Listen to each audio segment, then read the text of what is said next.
Are we watching one of the greatest meltdowns of the Pentagon in our history, especially in the first 85 days, just a month of total chaos at the Pentagon? Now, I would love to say those are my words completely, but that's a paraphrase of somebody who was the leading spokesperson at the Pentagon until just a few days ago. And John Uliot wrote a new opinion piece at Politico, basically just divulging all the secrets. So when we just learned over the weekend through the New York Times reporting that Pete Hegseth set up a separate signal chat on his personal phone to include his lawyer, Tim Parlatore, who somehow got a gig to be a naval reservist assigned to the office of the Secretary of Defense. So he's employed his own lawyer as in his office. Weird. He included in this chain his wife, Jennifer, his brother, Phil, who works at Homeland Security. It's a family affair. And he set up a separate signal chat. At the same time, he set up this group chat. And it was a participant in the group chat, along with Michael Waltz, his national security advisor, that we did all the reporting about last month, in which he put 18 different people into a signal chat to talk about an attack on the Houthis before it happened. And he included Jeffrey Goldberg from The Atlantic, the editor-in-chief of The Atlantic, into the group chat. He had a separate group chat that he had set up during his confirmation process involving his wife, his brother, and his lawyer/employee. Now, what have we been watching so far? We've been watching Pete Hegseth over his skis is too kind. We've been watching the complete and utter breakdown of leadership, command, control structure, and function at the Pentagon. You know where we have command and control function?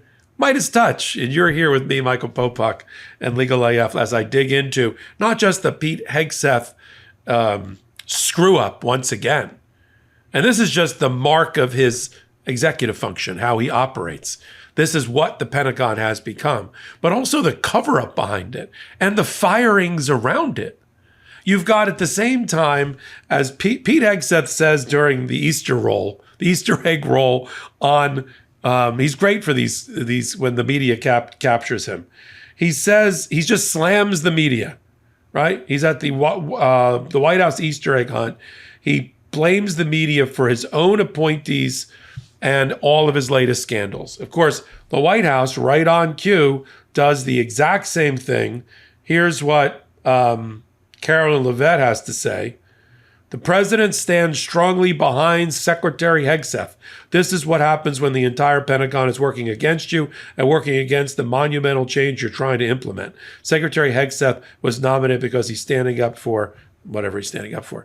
And then you've got another spokesperson right on cue with the Trump administration, Sean Parnell, who took over apparently from the guy who wrote the Politico expose, John Uliot. Sean Parnell now says, another day, another old story, back from the dead. The Trump-hating media continues to be obsessed with destroying anyone committed to President Trump's agenda. There was no classified information in any signal chat, no matter how many ways they try to write the story. Well, it's not mainstream media or liberal media. It's John Uliot, who used to work in the Pentagon until just a few days ago. And to protect Hegseth, who should have been fired immediately. Look, I got friends in the military and former military. And when they saw what happened on the original signal chat with the 18 people and the reporter all using primarily an unsecure platform, just one up from WhatsApp, to talk about bombing the Houthis, he was like, everybody should be fired. Everybody should be canned. But Donald Trump can't do that. I mean, he's busy firing every other day somebody that heads up his Internal Revenue Service. So what they needed was a scapegoat. So they made Hegseth fire 3 guys. A guy named Caldwell, a guy named Selnick, and another guy named another aide of his. These was his chief of staff and 2 of his closest aides since while he was on Fox and Friends. Okay, they're gone. They all got canned. And they posted on X a whole thing. Well, was there really an investigation about the leak? And, we would support Hegseth and his attempts to restructure the Pentagon. But, why were we fired? But we still believe in Trump. It was the craziest daddy don't beat me social media post I've ever seen. Did you know Fast Growing Trees is the biggest online nursery in the U.S. with thousands of different plants and over 2 million happy customers? They have all the plants your yard needs, like fruit trees, privacy trees, flowering trees, shrubs, and so much more. Fast Growing Trees makes it easy to get your dream yard. Order online and get your plants delivered directly to your door in just a few days without ever leaving home. Their Alive and Thrive guarantee ensures your plants arrive happy and healthy. Plus, get support from trained plant experts on call to help you plan your landscape, choose the right plants, and learn how to care for them. We recently moved into a new house, and it came with 2 big bald spots where grass used to be, but the prior owner's dog wore out.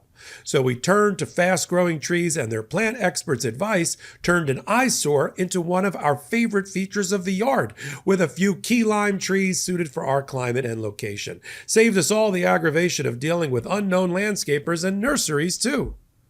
Big yard, small yard, no yard. Fast Growing Trees has over 6,000 plants to fit any space, from indoor plants to fruit trees to full-size privacy trees and more. And their 14-point quality checklist ensures you're getting the best quality plant possible. Each plant is cared for individually based on their needs, from watering routines to the amount of sunlight, giving your plants the care they deserve from the time they start growing to when they ship to your home. Whether you're looking to add privacy, shade, or natural beauty to your yard, Fast Growing Trees has in-house experts ready to help you make the right selection, with plant experts on call to offer growing and care advice. You can talk to a plant expert about your soil type, landscape design, how to take care of your plants, and everything else you need. No green thumb required. Every plant comes with instructions and tips to take care of your new plants so they can grow to their fullest potential. This spring, they have the best deals for your yard, up to half off on select plants and other deals. And listeners to our show get 15% off their first purchase when using the code LEGALAF at checkout. That's an additional 15% off at fastgrowingtrees.com using the code LEGALAF at checkout. FastGrowingTrees.com, code LEGALAF. Now's the perfect time to plant. Use LEGALAF to save today. Offer is valid for a limited time. Terms and conditions may apply. But what does it mean? It means that we have a guy who's been accused already of public drinking, of saying things out loud in Europe that undermine diplomacy, that undermine our attempt to help, apparently, Ukraine win its war with Russia. We have mass firings going on at the Pentagon that he doesn't seem to understand what it means for national security. He sets up 2 competing signal chats. One we know about because the Atlantic editor-in-chief was added to it, and the other we just found out about it. So now they're going to get to the bottom of who's leaking now. Because how did the New York Times find out about this personal cell phone signal chat set up to talk about an attack on Yemen, including his wife? And why is his wife's on there?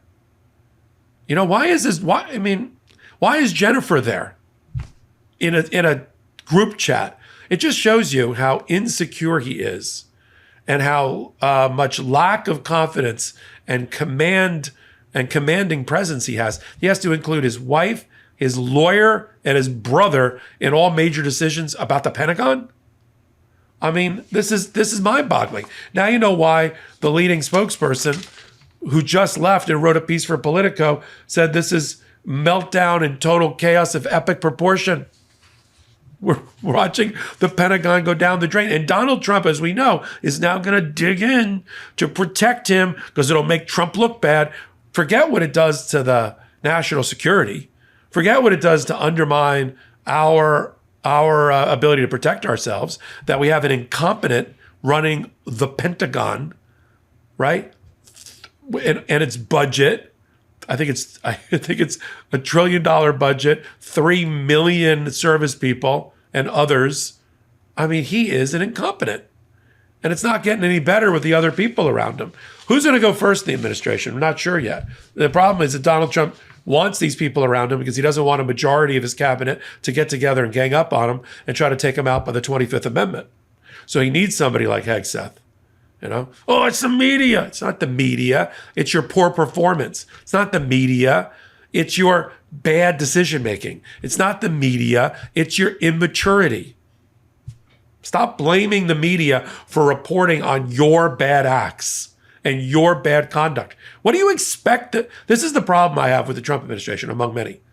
What do you expect the media, independent media like MeidasTouch and Legal AF, to do? Sit on the story, not report on it? It's okay with you that he added his wife about war plans against the Yemenis? That's okay with you? And look at how many babysitters they need to have around this idiot. Got his wife babysitter, his brother babysitter, his lawyer they had to give a job in the Pentagon so that he's babysat. I mean, look at all the handlers they had to put around this guy, the rubber room they had to put around this guy, and take away all of his sharp scissors. He is a moron. We thought so. We watched him for 12 years. We saw the books. We read the book. We read the books. We saw Fox and Friends Weekend. We saw him doing the ball drop because he's a pretty face and an empty head. We saw it. Does that make him the head of the Pentagon? Why are we shocked that 85 days in, Donald Trump's entire cabinet is melting down? I'm going to do another hot take here about he has to restructure the Secretary of State's office because he has no confidence in Marco Rubio. Marco Rubio is not the Secretary of State. Steve Witkoff, Donald Trump's golfing and crypto buddy, maybe. Donald Trump, maybe. Elon Musk, sure. Marco Rubio, I don't care what his oil painting says. I don't care what the website says. He is not the Secretary of State.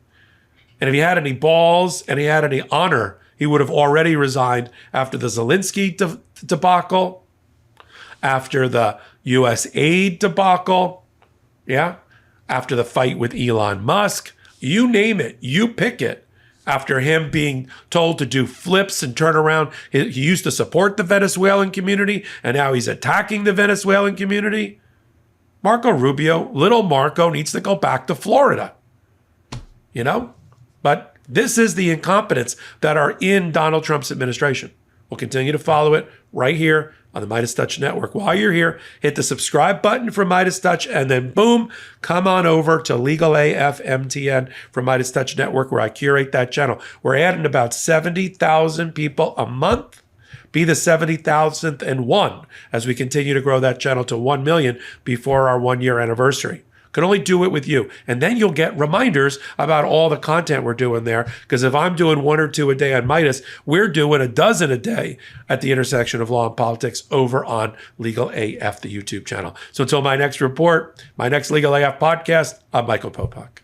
In collaboration with the MeidasTouch Network, we just launched the Legal AF YouTube channel. Help us build this pro-democracy channel where I'll be curating the top stories at the intersection of law and politics. Go to YouTube now and free subscribe at Legal AF MTN. That's at Legal AF MTN.